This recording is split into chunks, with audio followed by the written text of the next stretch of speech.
So Adam, why haven't you watched G1 Supercard? Sorry, what show is that? Uh, New Japan, Ring of Honor. You know the show that you say is just as good as WWE, and we clearly not.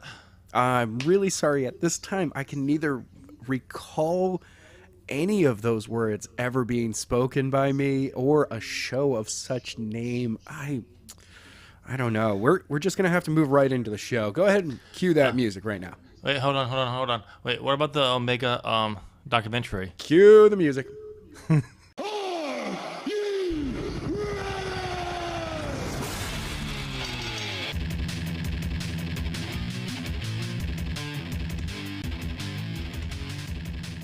Ladies and gentlemen, welcome to a brand new episode of As the Buckle Turns. I'm Adam. I'm Tim. And this week we've got WrestleMania 35 to go over, and there's some WWE news that is both good, bad, and funny. All right, Tim, we're starting right off. We're going right into it. WrestleMania 35. Let's go over this card. And hold on, let me bring the card up in front of me. I've got our piece of paper, but that's not in order. So just so you know, I checked our results for Wrestle Talk on the Wrestle League because WrestleMania ended season 1 and started season 2. Oh, cool. So we are holding at 9 points at the moment. Nice. We were tied for 5th place with a lot of people. Hey, you know what's 5th place? 5th place is not a bad spot to be. Yeah. So we'll see how we do going forward. All right. Let's go ahead and get right into WrestleMania. We're going to start off with the pre-show. Of course, we're going to start off with the pre-show because the pre-show counts. Sure it does. Well, it does for you because yeah. Right away, the singles match for the WWE Cruiserweight Championship, Tony Nese defeated Buddy Murphy. Tim got a Called point it. for that. Yeah, okay. Whatever. I mean, I'm very glad that our Battle Royale picks did not actually count. Yeah, I know. Carmella won the women's Battle Royale. Well, this is the we'll get to this later in the show, but I'm pretty sure this is the reason why the Riot Squad got broken up is because when Sarah Loga thought she won, the fans actually popped big for her. So, and then Carmella came out of nowhere and stole it, and it just means nothing's going to happen. Right. So it's actually probably a good thing that Sarah Logan didn't win it because she'd be destined for a job or hood for the rest of her life. All right. Next up, we have probably, for me, the most surprising moment of the night. Kurt Hawkins got his first win. Yes.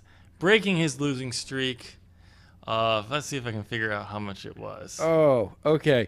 But yeah, this match, holy crap. I jumped up when it happened. I was like, wait, what? Okay. Yeah. This is amazing. I knew it was going to happen. It was the right move to go. I mean, he asked multiple times to change outcomes of matches to keep the streak going. Right. How often do you have a guy who's willing to come in and you're like, okay, no, I'll lose. I want to make this a thing. And then he wins the tag title. Like we were talking about, he should break the streak by winning something. Yes. Winning a championship. He ended his 269 losing streak. Wow.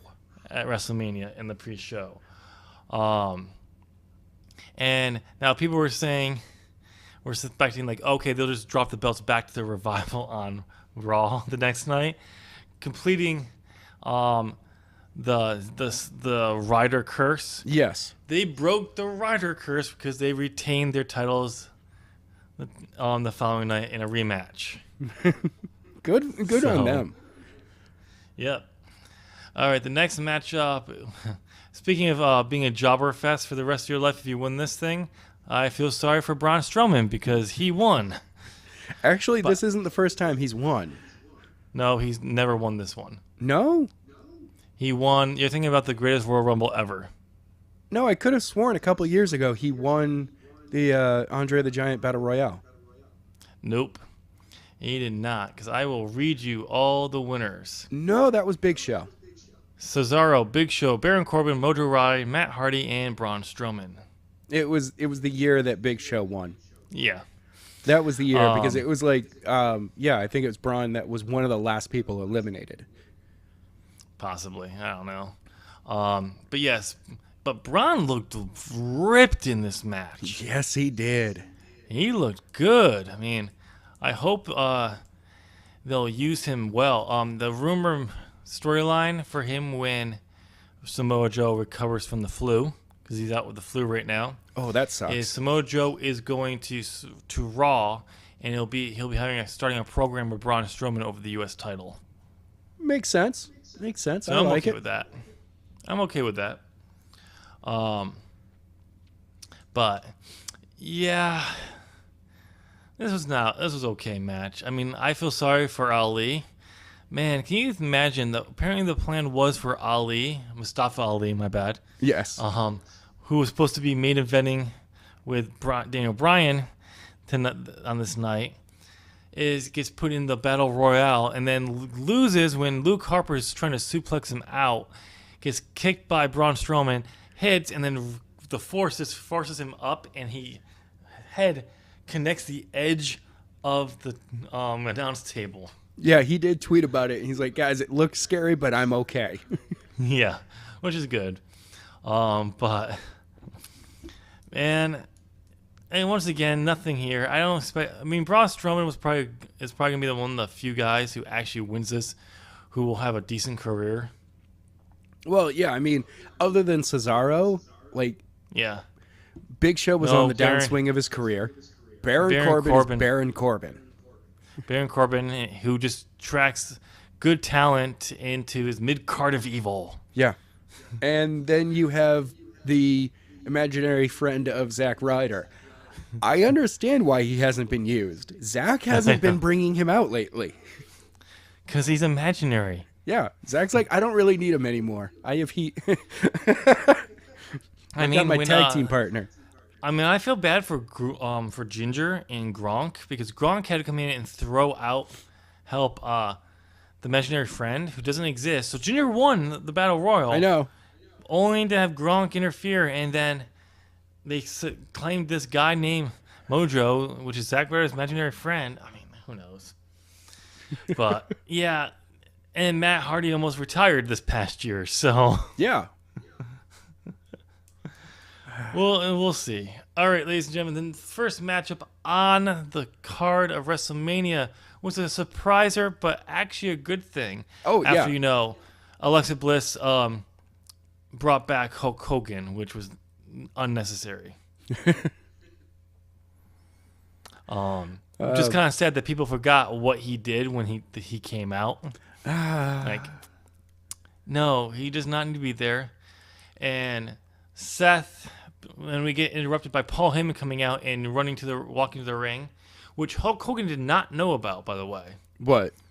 That Heyman? Paul Heyman was coming out, because it was a last minute switch. And I'll get to that in a second. So he comes out and says if Brock Lesnar's not going on last, he's going on first. So Brock Lesnar comes out. Yep. We get Seth Rollins to come out. He basically destroys Seth Rollins for 5 minutes. Seth then basically shoves Brock into the ref. The ref goes out of the ring. He blows Yep. Brock, and it hits 3 stomps, and we have a new Universal Champion. Which makes sense. Yes. Like, 1, thank God we have a new one. 2, is Seth Rollins supposed to be a heel or a face? Because low blowing somebody is not a face move. And that's a lot of people were saying that they didn't like that because it kind of confused with him with his baby facing. I was fine with it because for me it shows that where it's like, Seth Rollins is willing to do anything to get that not just belt. anything, but it just kind of those things was just like, he says the next night, he's like, I just did whatever something Brock Lesnar would do. And you think about it, Brock attacked Rollins before the bell. Yeah. So when you do that, I don't care if you're a babyface or not. Nope. I mean, if you do it purposely to retain your title and like right in front of the ref, and you're a babyface, you're clearly turn, and you don't turn. That's confusing. Yes. But this was fine. I was absolutely fine with it. It was a great way to set the tone, to show that they were taking off Brock. Now, a little side note here. Mm-hmm. The reason why this went on first, because it wasn't planned to. AJ versus Randy Orton was supposed to go on first. This was supposed to go on between Finn Balor and Becky Lynch matches. It was basically the second last match. Wow. When Brock Lesnar arrived late, he demanded that he go on last. Even though everyone had already said that he was going to be not going on last. Yep. And then Vince told him that, no, we cannot do that because we've already promised people the women are going on last, and caused a big issue. Like, some people were thinking that it didn't get to this, but Brock was getting close to maybe basically cold cocking Vince. Like, oh. And then he demanded that it was Heyman who came to Vince, and they kind of worked it out. Like, okay, to cool this down, let's put him on first, right so away. he can leave. Because immediately after he lost, he left the arena in a helicopter. Oh yeah. And so the rumor is he got paid $500,000 for about 2 hours of work. Yeah. And here's the thing. Originally, it was apparently scheduled as him retaining the title. Oh, wait, what? No. And this incident, Vince decided he can't have him retain. I think it was because Vince was just getting sick and tired of having these incidences with Brock at WrestleMania when he's having him retain, and he's just like, I'm done with this. We're done Who knows here. if Brock will come back? He probably will, because Vince sees him as a draw when he hasn't really been a draw a lot lately. He's just a big name. He's a recognizable name. That's really what it comes down to. Right. But hopefully, if he I don't mind him coming back, but keep him out of the title picture. Makes sense. Put him in a program with another monster. Yeah. But we'll see. So that's an interesting story, but it's a great way to set the tone. Well, especially with Seth winning. Honestly, that crowd popped amazing. Like, the moment that they realized that the Universal title match was happening first, they popped. Yep. Then they realized that Seth won, and they pop even harder. I'm like, this crowd immediately was just into the show. And the reason why I think it was because they were so into it, because this was a good sign that the key things that we wanted to happen this night, Becky Lynch winning, Kofi Kingston winning, this was a good sign that this was actually going to happen. Right.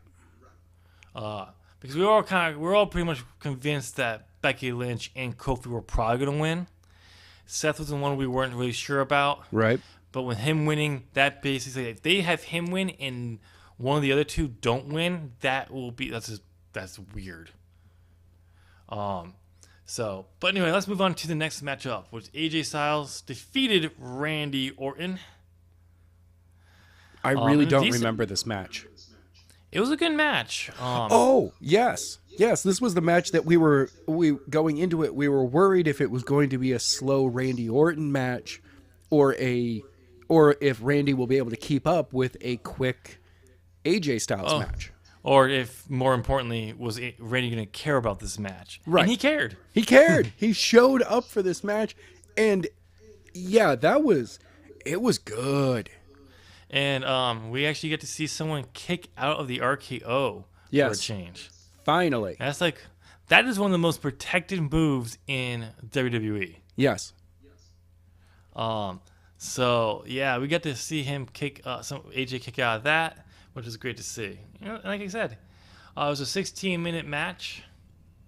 Oh, by the way, just so you know, officially, the Universal Championship match was only 2 minutes and 30 seconds. Yeah, it pretty much it was the bell rang and Brock Lesnar lost control of the match. Well, because he attacked Seth before, and then they finally got back in the match, and when he officially started the match, Yeah. it was 2 minutes later, it ended. But anyway, the next matchup on the card was the Usos defeating Aleister Black, Ricochet, Rusev, Shinsuke Nakamura, and The Bar. Yes. In one of the most amazing moves I've seen, the outcome of in this match was interesting. Because we've seen the whole, like, everyone does a double team with a suplex or something. Right. And someone comes in for like a power bomb, and all that. And who was the person on the other end of the suplex for this one? It was Ricochet. And what had happened? He rolled through it. Yes. He survived it. He's the only one that survived it, too. Yeah, so it was a great little thing to see that, because it's just like, that was different. We've seen that move before, and it's still a spectacular move to see. But to have that little twist with him roll through, and he had so much momentum, he couldn't stop himself. So to get to his feet, he rolled back, and he just hit the ropes right away. He played it up, so it was like, I survived. So it was. I don't know how I got through this, but I got through it. Yeah. It was a good matchup, seeing this Usos retain, only for them to drop the belts to the Hardys later 2 days later. But there's a reason for that, and we'll get to that in a few minutes. Okay. I do like, though, what happened, I believe it was on Raw the next night, when Black, Ricochet, and Ali got together. Yes. And did the Aleister Black pose in the middle of the ring? Just like came from different spots and just sat down. And it was like, I think that was SmackDown. Oh, that was SmackDown. I'm like, yes. that shows that you could have a team of not really high flyers and probably the most flippy shit guy on the planet, and have them be an actual force in the industry. Yep. And they just sit down and just like, yeah, we're here for this. Are you ready? Yep. Exactly. So, after that, we have Shane McMahon defeat The Miz in a brutal beatdown by The Miz. I missed this match. Of course you did. I forget what I was doing. Okay, so this matchup, it was a good match. Shane got some early offense on, avoiding Shane, and when he did get in there, he was beating up on The Miz. Miz Dad came in and squared up, and Shane, to mock him, helped him get his hands in the right position before he unleashed on him. Yeah. This that was sweaty dad on sweaty dad action. And then this allowed Miz to recover and come back and just literally beat Shane from the ring, up the ramp, through the fans, to a lighting post, up a loading post stand, a camera stand, to a suplex through a crash mat below. But because Shane landed on top, he got the pin. Oh, of course he did. It was still a good match. It was very exciting. Shane had to jump off from something. Instead of jumping something off, he fell off of something. Yeah. But here's the funny thing. There's a spot in the match where Shane's supposed to go over this railing. Yeah. And he's supposed to land on a electric cart. But he went over it so fast, he kind of hit too close to the edge. He just kept going. And then he just rolled completely over it. Yeah, he hit the cart and then went over, and you're just like, oh, he wasn't supposed to do that. Well, whatever. It's Shane. He kind of deserves it. Keep claiming that he's the greatest professional wrestler of the world. Yeah, and it was a great way for him to be able to keep his cockiness and keep the feud going, because it was actually a really good feud. So, the the next matchup is the Iconics defeated the Boston Hug Connection and Botch Fest and the Divas of Doom The to Divas win of Doom? the WWE Women Tag Team Championship. I enjoyed the match because, first of all, I was like, okay, they're not really going to put it on the Iconics. That's going to be hilarious to just think about that one. They're going to put it in the Boston Hug Connection. They're going to keep it right there, but it's going to be an interesting match. And that is not what happened. No, this matchup was not the best. It wasn't terrible. Like some people were saying it was terrible. It was not terrible. There were a number of moments where I kept seeing Beth Phoenix or Natalya looking, like turning around to see the next spot being set up. Yeah. And obviously not seeing it and kind of being like, well, I got to wait here for a second. Yeah. I didn't really catch anything mistakes on Nia and Tamina's end this time. If also, anything, it was just being out of place. Yeah. But I wasn't really paying close attention to this match. But I was watching it, but enough where I obviously paid attention enough to see the finish. But it was okay. It wasn't the best match, but it was still a good match. And we got a surprise. Yes. I even called this when we were making our predictions, saying, I want the Iconics to win. If you're going to do it. No one else in here should win it because but they're probably going to keep it in the Boston Hug Connection, but the Iconics should win it. But they won't do anything because they haven't done anything with them so far. Right. And what do we get?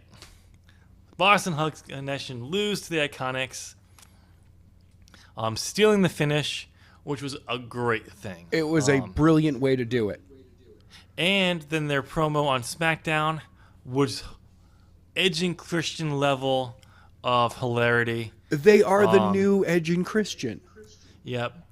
So we'll see how long they actually keep the belts with, Asuka and Kairi Sane now on SmackDown as a tag team. Right. More on that in a little bit, but hopefully they will have a run. Let's hope that they don't get a tag title shot right away because the Boston Hug need to have this. Yeah. It doesn't seem to be like that's going to happen. Not the Boston Hug, I mean the Iconics. The Iconics need to have a little bit more, a good run. Though I would be okay with the Iconics basically maybe dropping the belt sooner, and then every so often they just come in and happen to steal a match. They always win in a multi-man match, and they just keep stealing it.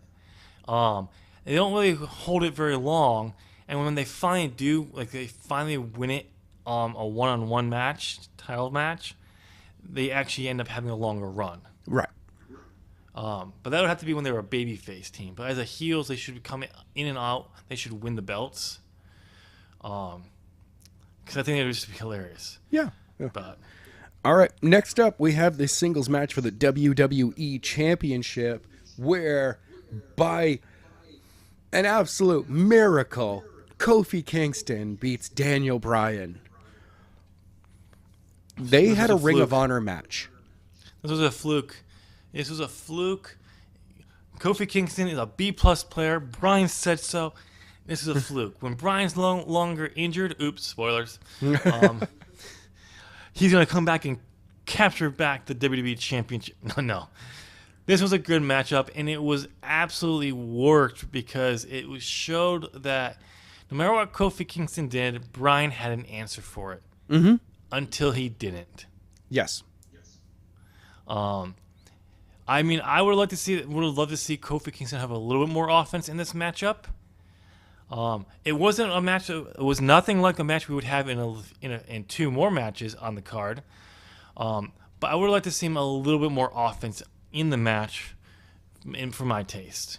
I know that at home, I popped like crazy as soon as that 3 landed. I was like, all right, that happened finally. I do have to say, this Kofi Kingston, though, is the same Kofi Kingston that we've seen before.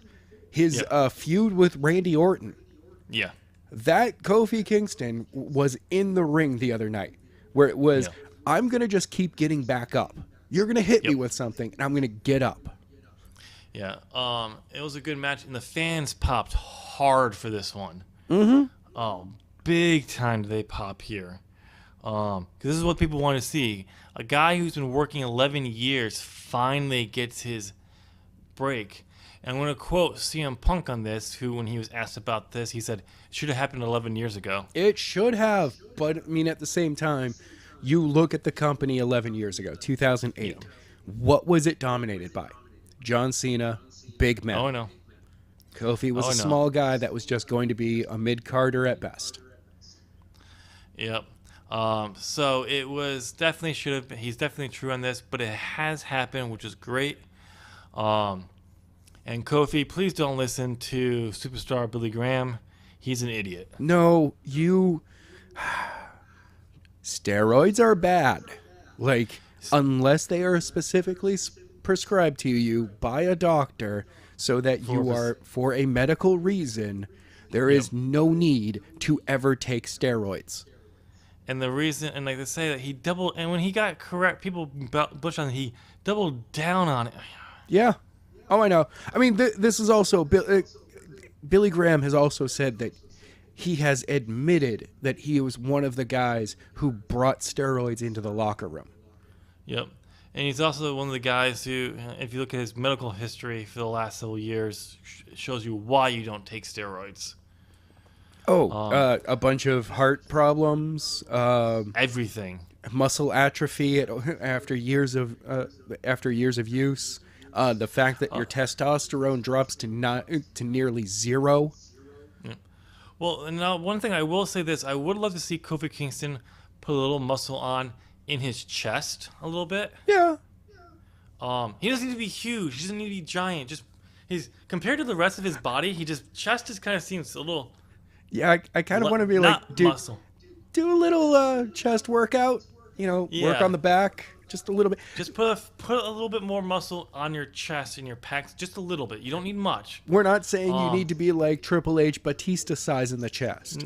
No, just make But it so that add a you little actually weight. have a chest. Have a little chest that actually make it look like you have a chest. Yeah, because right That's all now I'm it looks saying. like there's just a rib cage wrapped in skin. Yeah. But the rest of your body, the rest of him, like, he has muscle. You can tell he has muscles because It's all just- stringy and oh man, Yeah. those are muscles that I look at. If I ran into him like at a bar one night, I'm like, not fucking with that guy because he doesn't go down. Moving on. Yeah. All right. So the next matchup on the card, which was a total of 1 minute, Wow, yeah. there's Samoa Joe defending his United States Championship against Rey Mysterio. My feeling was the reason why it was only 1 minute was because Rey Mysterio injured his ankle with Baron Corbin. I hate you, Baron Corbin. Oh yeah. You should die, Corbin. Die, die. And it means Also, it's your gimmick, not you as a person. It But could die, be- die. it could have been short because of Rey Mysterio, Yeah. not Rey, but Joe being sick. No, because he was fine. It was only this past week he got sick. Oh, okay. No, because he injured his ankle and they were evaluating it. I think they got him cleared for enough to say, well, if we do a quick matchup, and so they got, and they also it worked out better because no one should follow Kofi Kingston. It was. That It matchup. kind of was the perfect follow up because, Yeah. first of all, the crowd is still super hot from Kofi. Yep. Like Joe's music hits, the crowd is like, "Yes, we love you, Joe. It's gonna be. We can't wait for you. All right, yeah." Ray's music hits, they're like, "Yeah." And it's over. They cooled the crowd perfectly because Joe was just like, "Bing, bang, boom. I've got the title back. Put my horns up, hold the belt up, and walk off." And I was like, just so you know, Joe didn't get the belt back. He had the belt. "Well, yes, give me my belt. Whatever." There you go.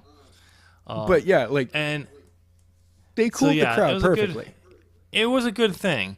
But then we got a 10 minute and 10 second matchup of 90% of the match. Roman Reigns, who defeated Drew McIntyre, came back Superman punch, spear, over. It wasn't that bad though. No, it was Like bad. I'm not giving it's no Roman versus Undertaker at WrestleMania, No. but it felt more like it was kind of felt like it was like, hey, Roman, we know that you're back, but we didn't really have anything ready for you. So here's Drew. And Drew's like, I'll do it. I don't care. No, I felt like this one. Let me Seeing out. it was only 10 minutes in 10 seconds surprises me because I felt like I was watching this match for 20 minutes. Oh, it On did and feel a off. lot longer than it was. It was just a brutal beat. It did not help Drew in any way, shape, or form because Drew can work. Drew works fast. If you watch his NXT stuff, Oh, yeah. the independent scene, he's a fast worker. He does a lot more. But apparently Vince says, "Oh, you're a big man. You have to go slow." Yeah, I've never understood that about. Like, and even worse is he's the same height as Roman. Actually, he's a little bit bigger, a little bit taller. Barely. But Yeah. but Roman, like, he's allowed to run around the ring and move quickly. I know. Ah, So it was a boring match. for you it was boring. I enjoyed it. Oh, everyone I've been seeing around this thing, it was a boring beatdown for 90% of the match. Roman returns, Superman punch, spear, over. No, it was a terrible No, match. that's what it was. It was a textbook Roman match. But It overall, was terrible. It was boring. Drew didn't look bad in it. And he didn't look bad because he's that good in the Yeah, that's- ring, but it hurt him. It hurt him bad in my mind. Especially with only one spear. How they built up McIntyre and how he just went through Ambrose. He took out Roman for a week. And just how fast he was moving, how dominant he was. Yes, he was dominant here, but he was not being dominant the way he was built up on TV. So it's just like, no, why do you do Vince? Why do you have him be so dominant, like in brutal on TV, and then have him come in and you're like, I'm just gonna beat him down? That's not the way you pitched up. You pitched us to a very physical, brutal beatdown matchup, and we get a slow paced match. No, I'm sorry. Well, it's because it's lazy match writing. Oh, I know. Oh no, I'm pretty sure Vince probably told the producers and agents how to put this match together. Yes, I know. That's exactly what I meant. I know, yeah. And it wasn't because he's lazy. Like, this is what the fans want. This is what we need from him. It'll get him over. No. People barely cared when he kicked out of the Claymore. Yeah. It was like the F5 again from last year. 6x5, like 5x F5s, and he still kicks out. No one cared. Nope. Nope, no one cared. So, and we only got one Claymore, and no one cared. All right, Triple H defeated Batista in the next matchup in a no-hold-barred match, where Triple H, if he lost, he would have to retire from in-ring competition. We didn't know who was going to win this matchup.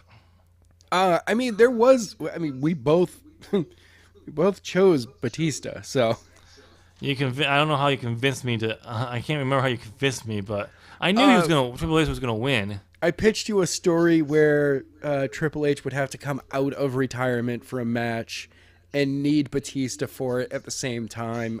Yeah, I was dumb. I shouldn't have listened to you. I knew this wasn't gonna happen. I think knew it had Triple H was something to gonna do win. with an AEW invasion. I don't know. But this was a good matchup. It went way too long. 24 Yeah, this minutes and was- 45 seconds. Once again, Triple H having the longest match of the night. For At the same WrestleMania. time, though, a lot of that match was called by Batista. Yeah, well, Not no, not here's the in thing. ring, but it was spots he was asking for. Oh, yeah. Basically, he went, I only get one. All right, I want it to be the thing that people talk about for a while. But they could have done everything that he wanted to do in 15 minutes. Oh, I know. So it didn't need to be this long. It could have been 15 minutes. Heck, it could have been 20 minutes and it would have been better. But it is what it is. It was still definitely a good match. So I do like the Triple H, how Triple H won with Flair coming out, handing him the sledgehammer, and then basically doing a Superman type blow to Batista before he hit the pedigree. There we go. So it was a goodbye to the ruthless aggression style matches. Yeah. All right, so the next matchup was the worst match that should never have happened. Baron Corbin defeated Kurt Angle. Should have been John Cena defeating Kurt Angle. Personally, yes, it should have. And yeah, this was just bad. It was bad. Yeah, it was. All right, moving on.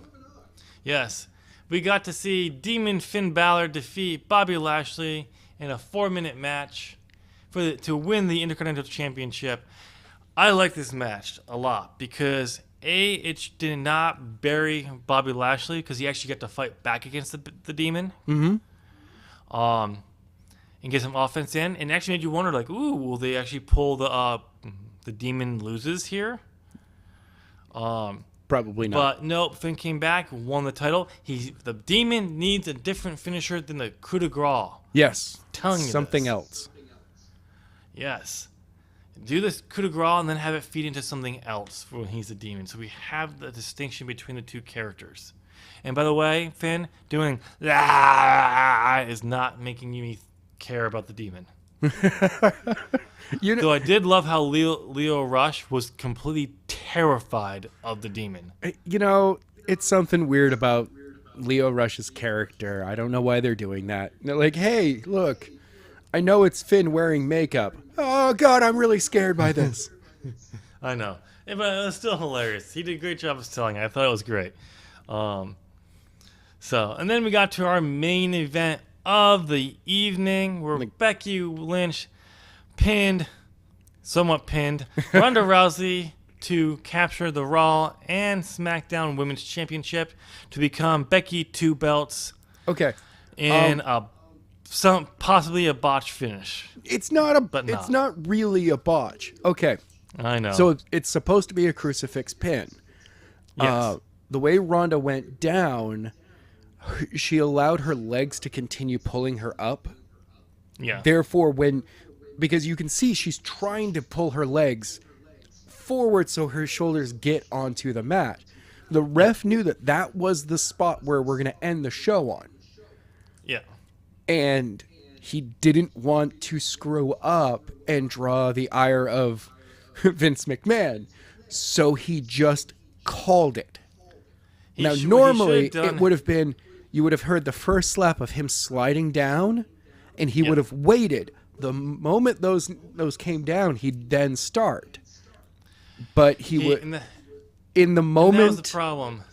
What he should have done, because he could clearly see it, he should have waited, because a moment later, after the pin started, Becky's the shoulders came down. He should have just waited for a second to see, and then started the pin count. In reality, all it was, the count was started one too early. That's it. Yeah. But a lot of people were saying this was also set up, supposed to happen with Ronda, so whenever she comes back, she has an issue. Like, you never actually pinned me. My shoulders went to the mat. Personally, I get the whole thing of... I'm glad it was Ronda who Becky beat. Personally, thought it should have been a submission. No, I like the fact that it's a pin instead. No, I think it should have been a submission. But at the same time, your first ever women's main event should not have ended with a controversial, a hokey finish. Regardless if it was designed to put so they could protect Ronda or not, it should have been. It should not have ended with a crucifix pin. It should have ended with something better. See, I have a problem with submissions in a triple threat match. It takes too long. In a one-on-one match, it works. In a triple threat or multi-person match, it doesn't, because there's always someone there to rescue them. But Charlotte was out. Charlotte was I still know, out. but still, Like they could have easily done it. And what you could have done was have Charlotte start to recover and see the submission and try to go right before she can get into the ring. Ronda taps the mat. maybe. And then that protects it. But it is what it is. It is a little bit disappointing that it ended the way it was, whether it was a botch, an accidental miscount, or it was designed that way, which a lot of people are reporting who are reliable sources saying it was designed that way. I'm more than willing to bet that is just in-house WWE allowing that rumor to go out there just to cover it up, because they're like, yeah, no, that's the way we meant to do it. It could have been, but and the downside with this was this card being way too long was, but after Kofi's big win, everything else didn't really matter because we were too burnt out at that point. I kind of feel that if they had put, I don't know, 2 matches in between Kofi and Daniel Bryan and the women's triple threat, like only 2 matches in there, like shorten the Triple H match and keep the Samoa Joe matches in between. Just those 2 matches. No. You could also put Finn Balor and Bobby Lashley in there too, because it was a shorter match too. It's a different type of matchup. We get to see the Demon come out. It works. They're shorter matches, so it's kind of letting the crowd rest, because that was the thing. But with Batista's match being so long, it exhausted the audience who were already exhausted. At this point, it should have been a somewhat decent length match for them. Joe, Triple H, Finn Balor, then the Becky Lynch, because they went 21 minutes and 30 seconds. Yeah. Which is ironic because that match felt like it went like 15 to me. It did. There was just something always happening. Yeah, which was good. That's what I wanted. It's the way that match. It's supposed to be. Yeah, that's exactly what I wanted from that match. I didn't want to see, and they kept taking turns of people being out of the ring and something going on, and they came out. It was really a well-structured match. To me, it was just the ending with a crucifix pin that got botched or not, whatever what it is, was the dumbest way to end that match. Okay. I rather would have had Becky get rolled up or caught with a possum pin or something than that. Wow. Okay. I still hold that it should have been submission. But the rumor is that they're basically setting it up so Becky and Ronda to have a rematch at next year's. That would be good.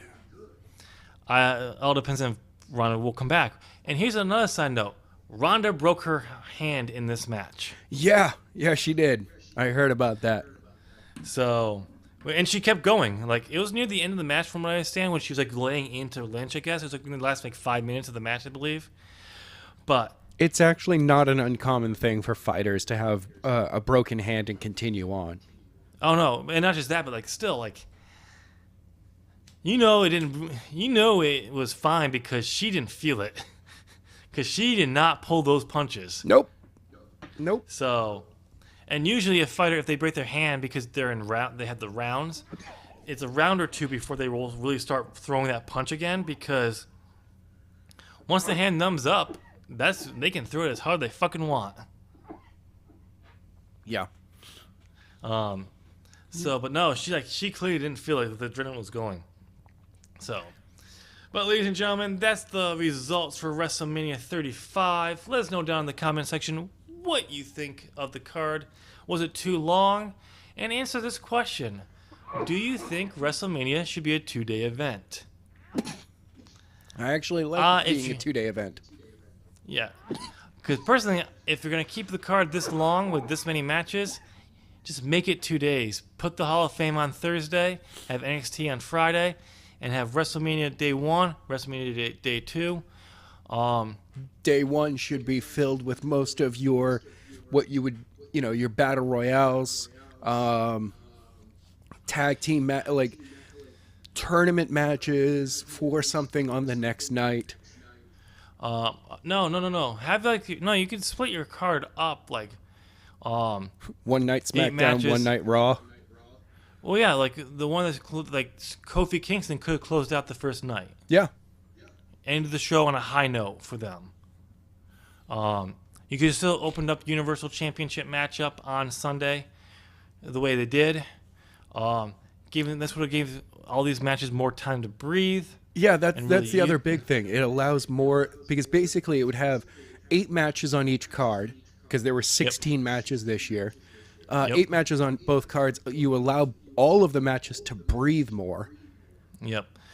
But the thing is, do we want that many matches? Because if you do that, then we have 5 nights in a row of wrestling. Yes. If you're only doing the WWE stuff. Yes. No, that's because if you think about it, what works better for the network regarding advertisers? Showing that you have so many watch minutes from from subscribers, and having more content out there means that there is more watch minutes being used. Yeah. But then again, do we need this many? I get the whole point of getting as many people on the card as you can. We don't necessarily need it. But if we're going to have this many matches, do a 2-day event. Just do it.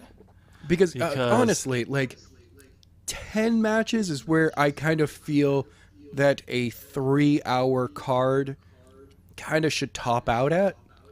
Don't get me wrong. I think WrestleMania should definitely be 4 hours long. Oh yeah. We don't need a 2-hour pre-show. But to me, that should only every hour you should have. Especially if that's your last hour. Your last hour should only have about 2, maybe 3 matches in it. I think you should only have 2 actual matches in there, but the match that can go over like a few minutes, like the first 5-10 minutes of that last hour. There, but yeah, there should only be about 2 matches. Oh yeah. And the last match before the main event should be a shorter match to allow for the audience to breathe. And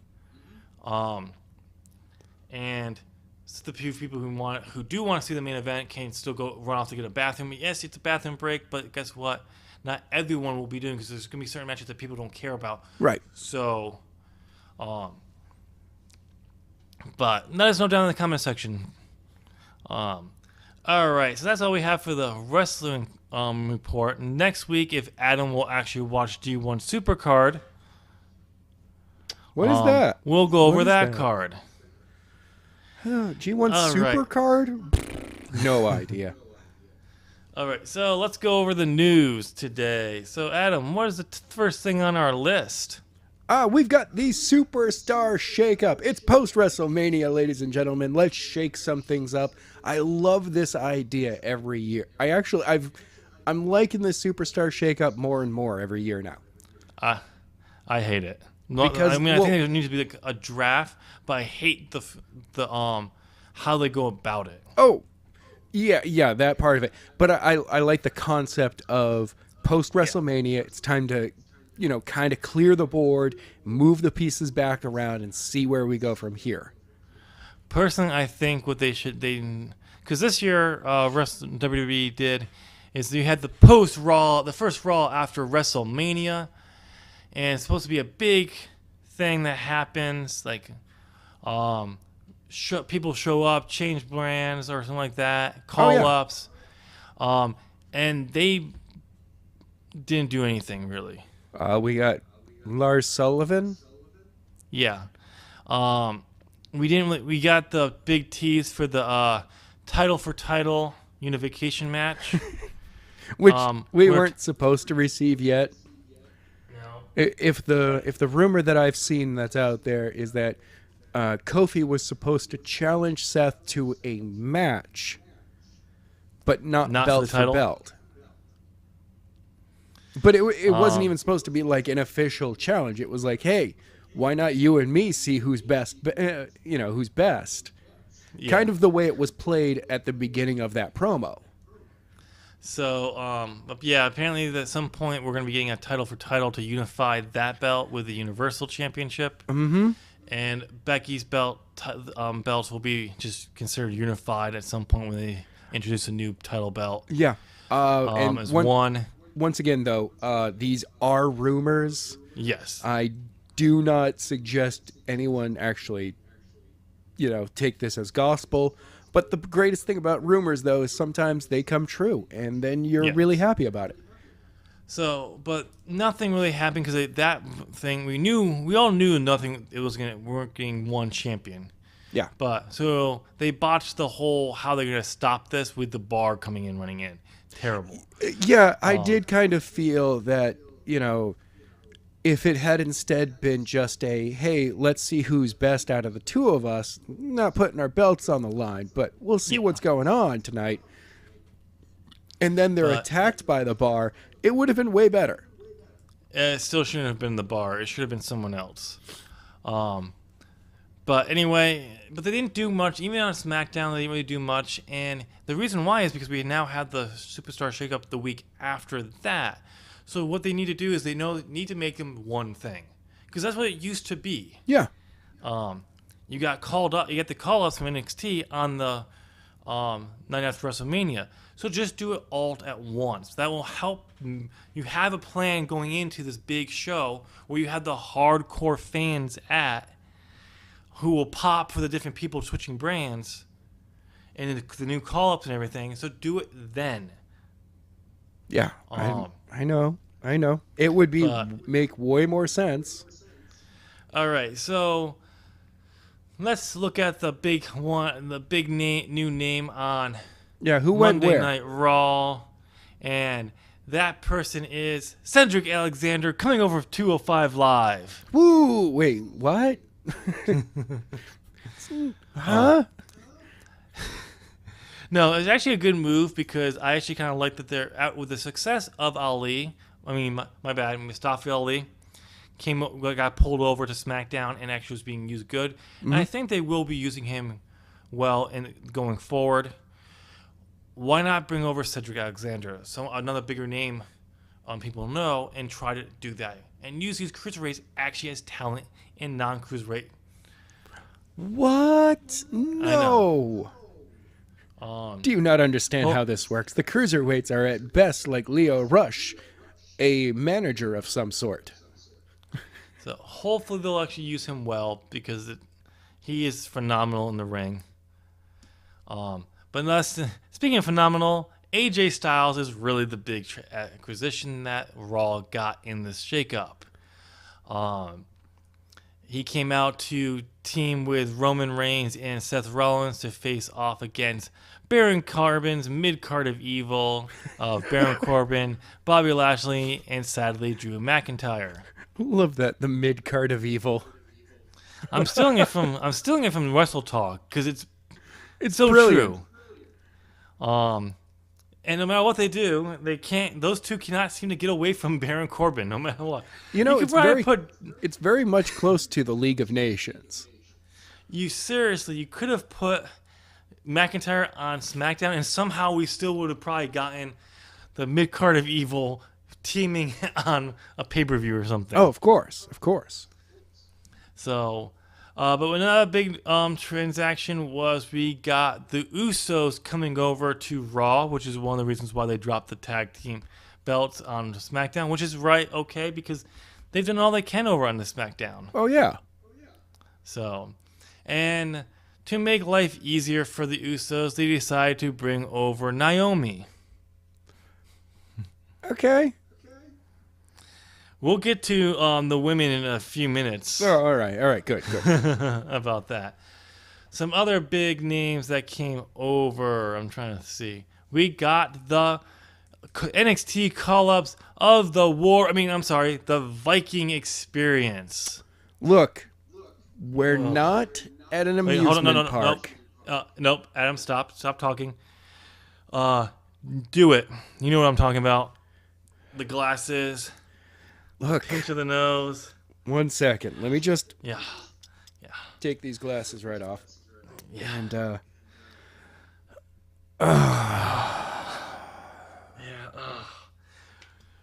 They picked the Viking Experience When the other name apparently they were thinking about changing it to was... No, there was no they picked it. Vince McMahon picked the Viking Experience instead of this other name that was out there, the Berserkers. I say they as in WWE-Vince McMahon is what I meant by. Even the Berserkers is not the best name, but it's still far better than the Viking Experience. Yes. And honestly, War Raiders, it should have stayed. War Machine should have stayed. Actually, no, I can understand why they couldn't use War Machine. I like the War Raiders a little bit better than War Machine. Well, actually, because of Marvel, they wouldn't be able to copyright War Machine at all. Yeah, that's not a surprise. But still, I still like the War Raiders a little bit better. Just a bit better. But War Machine is still a good name, but War Raiders fits a little bit better. Experience. I mean, really. God. And to add insult to injury, they renamed them. Oh, now have Ivar and Eric. So does this now mean that the War Raiders are NXT champions and the Viking Experience are the rookies on Raw? No, because Cole called them the NXT Tag Team Champions when they got. Damn it! I would have loved that. Or, for me, the better one would be: were they part of the last NXT tapings, or is that coming up? They were part of them. I don't know how much they were on them. I would love for them to, for the next couple of weeks, as those tapings come out, continue to be called the War Raiders on NXT, as Raw is calling them the Viking Experience. It's possible, but they could always DDR. They could have them redubbed in the Viking Machine, the Viking Experience. It's true. Yeah. Let's see, who else did the Raw get? Apparently, it's official. Aleister Black and Ricochet are now on Raw. Good. I hope they stay together as a tag team for a little while longer. I feel that for them to continue building themselves as single stars, they need to go through being a tag team first. Yeah. Because right now, I feel though, if they're thrown into the singles division, they'll be used as well as Matt and Jeff Hardy were when they first jumped into the singles division.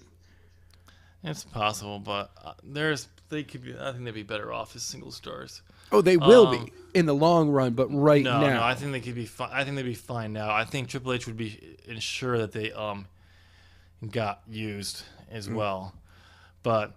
We also got The Miz making a crossover, attacking Shane McMahon. Yes. To show he's on Raw again. And we got Andrade CM Almas coming over to Raw as well. Now, for the women's division, we'll cover that in a minute. Oh, Let's okay. move on to SmackDown. What are we skipping to instead? SmackDown. Okay. So who did SmackDown pick up? SmackDown got the biggest name in the business drafted over to the SmackDown Live show. Lio Rush? Elias. Oh, okay. I was going to go with Lio Rush. They got over there. Kenny Omega. Elias showed up to be Vince McMahon's biggest draft, only to be show he's not the biggest name when Roman Reigns came out. Superman punched, speared, and then Superman punched Vince McMahon. To the fans' delight, by the way. We actually like to see, we want to see Roman stand up to the injustices that happen within the WWE. Superman punching all of the bad things. We just like to see Vince McMahon get beat up, no matter how old he is. I mean, that it's just fun. It's just fun. We also got Alexander Wolf is apparently on SmackDown. Yeah, it seems that Sanity has been broken up with zero fanfare. Eric Young got moved over. I forgot about that to Raw.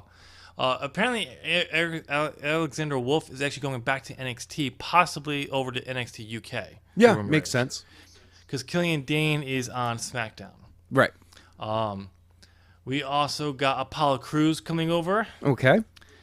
We got Buddy Murphy being drafted from 205 Live to the SmackDown roster. That's awesome. That sounds like a great idea. We got Chad Gable coming over, breaking up the Rude and Gable tag team. Who is he gonna get? Is he gonna get paired with Shelton Benjamin again? Now he's back on SmackDown. Or they could actually use him as a single star. I know. The same way that Angle used to be used. A funny guy that can go in the ring. You know, come on. Yep. We got Finn Balor being drafted over, bringing the Intercontinental Championship. Samoa Joe is believed to be going over to Raw. Once he recovers from the flu, he was not able to show up. He did show up on Raw, but he was not used because it was, as he's described, as being barely able to function. Whoa. Is how sick he was. So that's a severe case of the flu. Yes. But it's rumored that he'll be going over there to pick up his feud with Braun Strowman.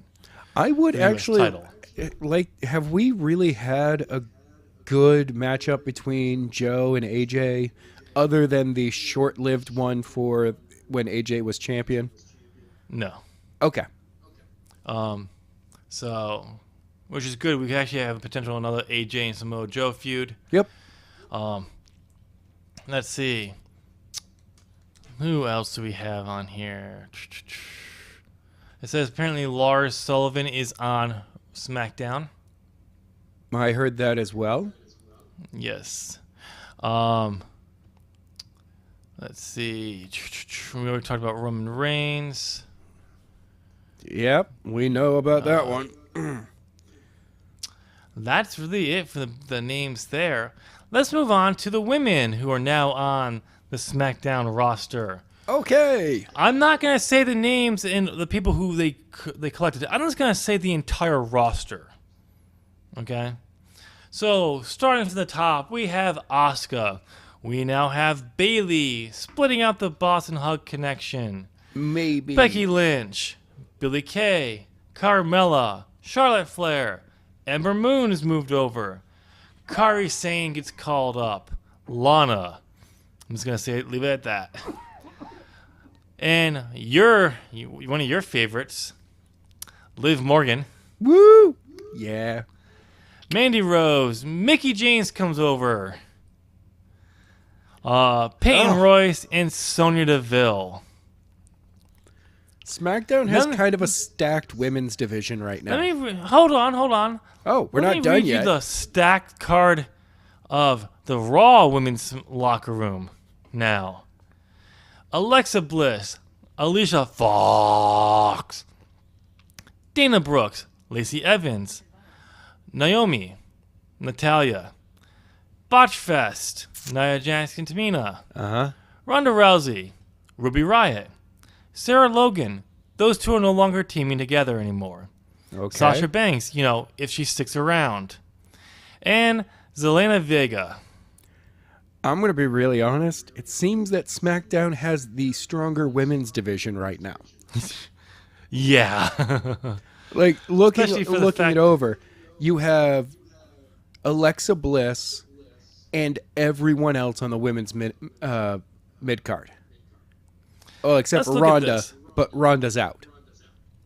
Well, let's look at this. Alicia Fox has not been featured in a very long time. Nope. We have Lacey Evans, who's apparently going to be the next challenger for the to Becky Lynch, because she'll be showing up on both shows. Okay. Naomi, what has she done in the last year? Exactly. Natalya, who cares? I mean, you can keep her and Beth Phoenix together. Is Beth like a full-time? Yeah, there's rumor that Beth Phoenix is sitting around to wrestle for a little bit more. We'll see. I'm okay if they do that because I would be fine with that because Natalya's good, but again, they just don't use her well. The two of them together, though, both visually as a tag team and in-ring style, they meld well together. No, absolutely. I definitely agree with you on that. If they're going to bring her back and keep them as a tag team, absolutely. I'm fine with that. Nia Jax, who needs double knee surgery, who apparently needed it for a while now. But And we by the wonder way, why she's been botching things up. at WrestleMania, there's a moment where she's thrown to the ring steps. I've only seen the Big Show move slower. Like, it just looked like she didn't run to the steps and throw her shoulder into it. It was, I'm going to walk over here and fall down at it. We got Ruby Riott, who should be used more. Right. Sarah Logan, who got a super huge pop for when people thought she won the... I'm going to call it this, the China Memorial Battle Royal. Thank you. Because I'm sick and tired of saying the Women's WrestleMania Battle Royal because it sounds stupid. The China Battle Royal. Yeah. She got a big pop. Why not? She was actually excellent in the Elimination Chamber match with Liv Morgan for the tag titles. Yeah. Like, they've improved huge. Absolutely, she should be used. Sasha Banks, do I need to talk about her? I mean, if she sticks around. Yeah, right now it's an if. Like, she was given time off post WrestleMania because of her reaction to dropping the belts and finding out that the tag team was being broken up. Yeah. So who knows? And then Tamina, no, don't care. Nope. And then Zelina Vega, if they would actually let her wrestle and actually show that how good she is actually in the ring and use her, that'd be awesome. That actually use her, make her show what she can do. Yeah. Oh, by the way, I forgot to mention Rey Mysterio is on Raw now. Oh, okay. Forgot to mention him. But yeah, SmackDown's women roster is stacked. But it will show that one show can carry a women's roster. Yep. So I see if this is successful. I mean, I also said that within 10 years, SmackDown would end up becoming the women's show anyway. Yeah. So I'm just going to call it. It's going to happen. I mean, like I said, my biggest concern right now is Asuka and Kairi Sane getting a title shot at the women's tag titles right away, and either losing the belts, losing the match to a clean finish, or something stupid, further injuring Asuka and now hurting Kairi Sane in their reputation, or they'll win the belts right away and take the belts off of Iconics, but you can't do. They need a good run. No. Let them drop it right away, but every time, and over this next year, have multiple multi-team tag team matches. And every time Iconics win these multi-team matches, and every time it's a one-on-one, they drop the belts. Yeah, I want them to defend the belt. I want them to have at least... And the story goes through till WrestleMania next year. When they win the belts one-on-one? Where they retain the belts one-on-one. Okay. And then it's just like, no. And then they prove from there, depending on how the crowd is reacting to them. Because, I mean, if the crowd is still just reacting to them as like, why do these guys keep winning? Then they drop the belts at WrestleMania and they're not really, they get a year to cool off from the belt scene. See, what I want to see them do is, I want them to be the Edge and Christian of the women's division. I really want to see them actually give them the run that Edge and Christian had when they were hot during the golden age of tag team wrestling. Have them hold the belts for a while, drop the belts for a few months, pick them back up, but do their comedy. Yeah. I do want them to actually see them Peyton Royce and Billie Kay not shy away from the hardcore stuff or opponents. You can still do the calorie stuff because Edge and Christian did that. Yeah. But really show that they can still. But it's a slow progression. They go from the calorie heels to they're still kind of heels, but they're willing to start doing more stuff and really take an active to the point where like no, they're comic. They can go. They're awesome in the ring. They're not afraid to shy away from people, and then turn them face and all that, and really build them up. But I just don't see how they're gonna keep Asuka and Kairi Sane away out of the titles picture. That's my thing. I don't know. And I think it'd be too soon to put the belts on them, especially since it's a new tag team. We'll see what they do, but maybe the Iconics can go down and defend the titles in NXT like it was promised.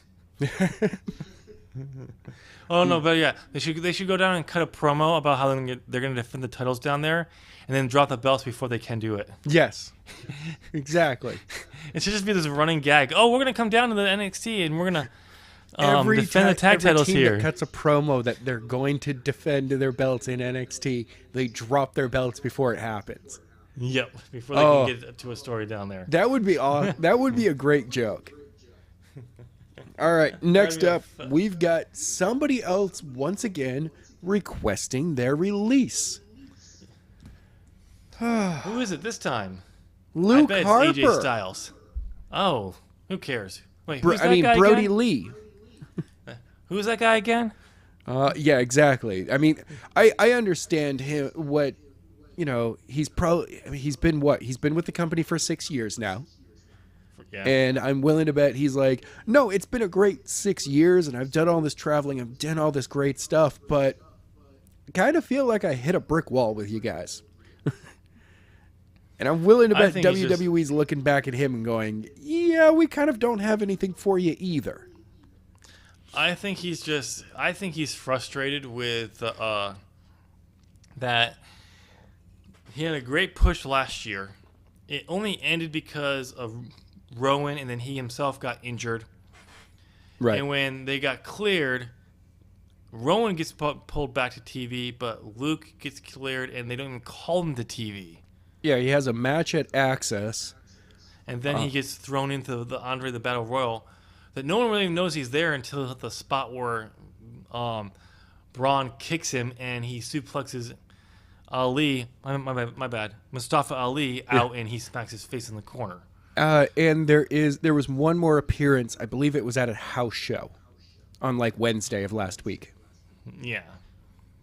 So it's just like, I understand him wanting to, like, you know what?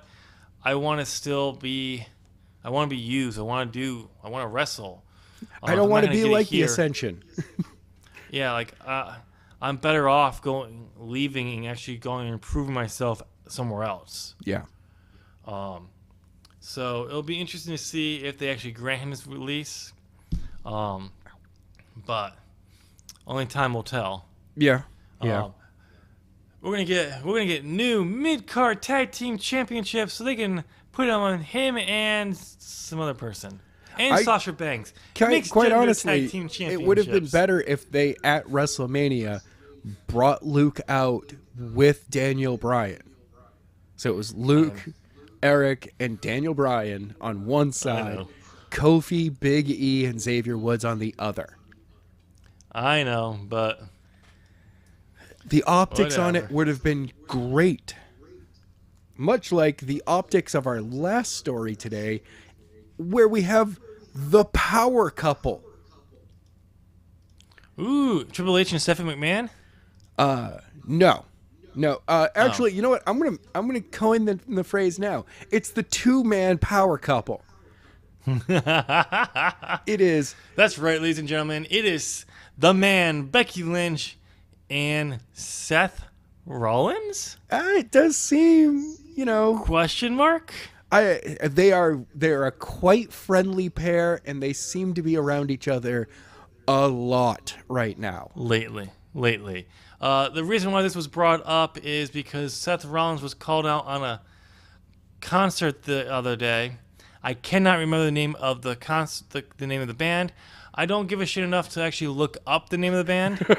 Don't care. It was like the 10-year anniversary and all that, and he was called out to flip a coin. Depending on what coin it landed on would be determine what album this band would cover in the entirety of the second half of the show. Oh, wow.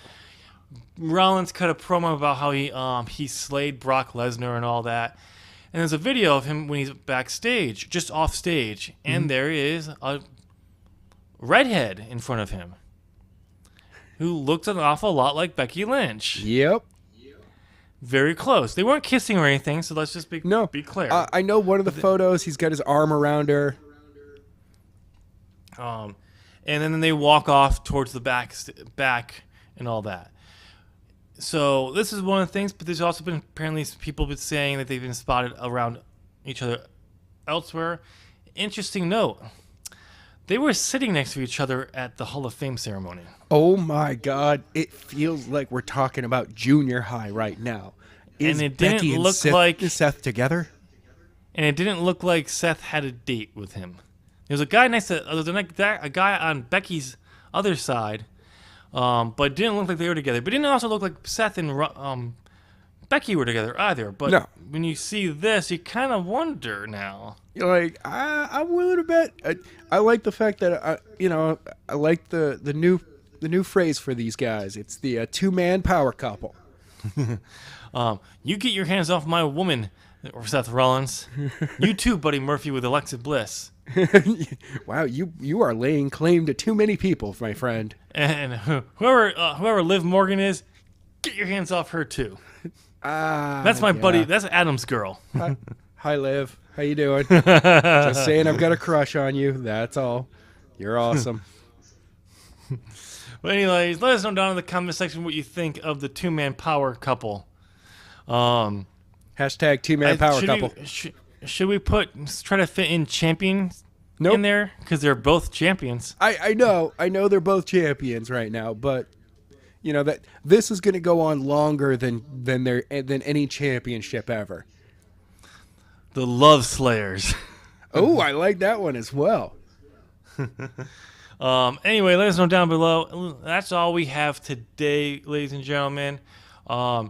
Before you go down to comment on the show, go ahead and give us a thumbs up. You've been listening to us for over an hour, and I like to say, it's hard to listen to Adam talk for this long, but you love listening to me speak.